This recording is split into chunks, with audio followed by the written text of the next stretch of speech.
So in this tutorial, we're going to use Python to test for orthogonality. Now, we're going to test both vectors and matrices. So we can start off here by setting dot equal to v1 dot dot v2, for example.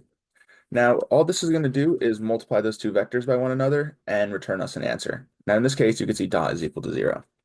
Knowing this, we can now write a very simple if statement. So we're going to do if dot equals 0. I can tab into this. Vectors are orthogonal, and if not, they are not orthogonal. Now we know if the dot product of two vectors is equal to 0, that the vectors would be orthogonal, and if they're not, they are not orthogonal. So we could test this now here, knowing that our dot is going to be v1 times v2, which we know will be orthogonal. And now we can see that is true. But if we switch this to v3, which is going to return not orthogonal, we can see vectors are not orthogonal.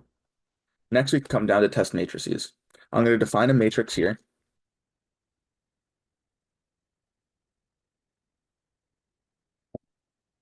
Now here we're going to run a function called matrix.i.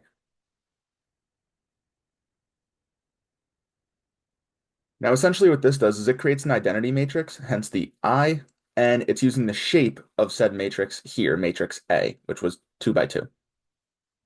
We could then use another if statement to transpose A and then multiply it by itself to test if it's equal to matrix.i.